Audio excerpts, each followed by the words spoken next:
Hey, what's happening guys? It's Bharat for iGyaan.in, and today we're going to be comparing the Moto G4 Play alongside the Moto E3 Power, so let's get started.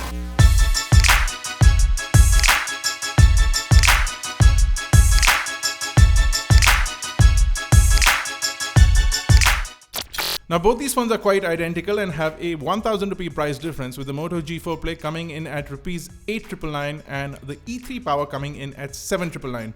A lot of people have been confused in deciding what phone they should consider, so this video should help you out.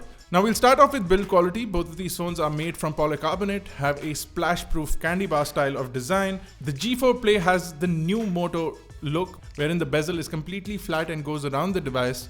The Moto E3 Power has a previous generation look where the bezel on the top sort of bends towards the back.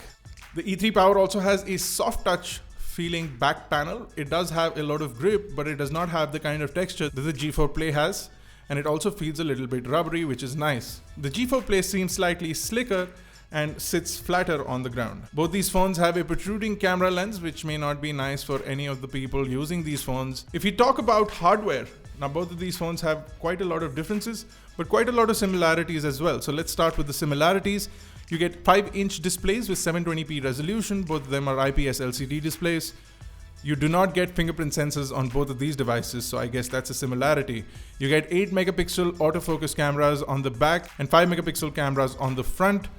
You can shoot 1080p video on the Moto G4 Play, but you're only restricted to 720p video on the E3 Power. Both these phones have 16GB of onboard storage, 2GB of RAM, will support 2 SIM cards, and will also accept a dedicated micro SD card. The Moto G4 Play will take in a 128GB micro SD card, whereas the E3 Power will take in 32GB at most. Both these phones will support VoLTE or Voice over LTE, so you can use 4G SIM cards, and you can also use Reliance Jio network. In fact, both of these devices do support the welcome trial offer on Jio. If you talk about the differences, the G4 Play runs a Qualcomm Snapdragon 410 chipset, which has 1.2 GHz on quad cores, and you also get the Adreno 306 GPU, whereas the E3 Power runs a MediaTek MT6735 chipset with 1 GHz on quad cores and the Mali T720 GPU. Both of these phones will run the latest version of public release of Android 6.0.1 and hopefully will be updated to Android N, although it's not very clear on when that's going to happen. Interestingly enough, on the Moto G4 Play, you can also shrink the size of your screen in case you want to type into a smaller screen to make it a little more handy. This feature is only available on the G4 Play, and we couldn't find it on the E3 Power. Now, if we talk about benchmarks, the Moto G4 Play scored 28,000 on AnTuTu, with the E3 Power sitting at only 24,000. We did see better RAM management and 3D performance on the cheaper E3 Power, whereas the G4 excelled in terms of processor capabilities. Now both these phones can handle gaming pretty well. We played Asphalt with the graphics turned up all the way to high. We did not face any lag whatsoever while playing the game on the G4 Play, so the gaming experience turned out to be great. Touchscreen response is fantastic, and the overall feedback from the game was pretty good. On the E3 Power, we did face a little bit of lag while gaming, but we were overall happy with the gaming experience. Again, both of these devices were running Asphalt at full high graphics, so with that aspect, in this price bracket, we are quite happy. Checking out the cameras, the image quality is pretty good from both of these phones. The rear camera does capture 1080p video on the G4 Play, which turned out to be great, and it also does allow you to focus while capturing video, but it's slower than that on the E3 Power, where we found that focus hunting is much less and instant focusing happens even while you're capturing video, which is absolutely brilliant for a cheaper phone. The only limitation is the fact that the phone will only capture 720p video.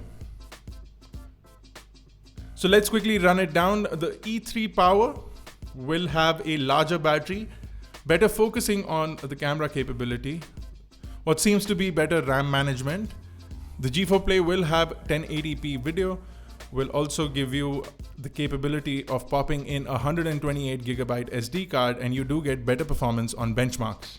Overall, there's not quite a lot of difference in both of these devices, and there is not quite a lot of difference in the price as well.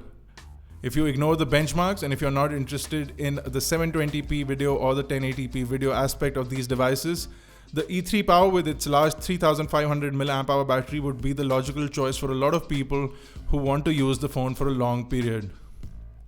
The G4 Play comes in handy for those who are looking for large memory capabilities thanks to the 128GB compatibility on the SD card front, and they're also looking for slightly better performance in terms of gaming and day-to-day tasks.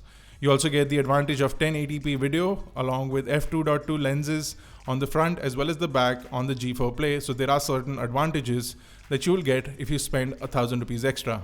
Both of these phones are available in a black and a white color.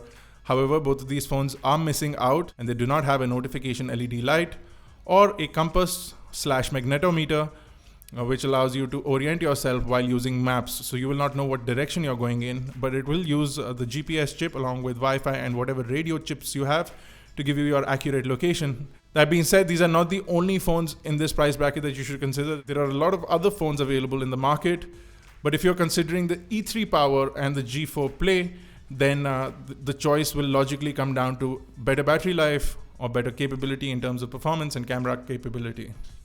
That's it, guys. If you like this video, give it a big thumbs up. Check us out on Facebook, Twitter, Google+. Make sure you've hit the subscribe button. It's free, so you should do it.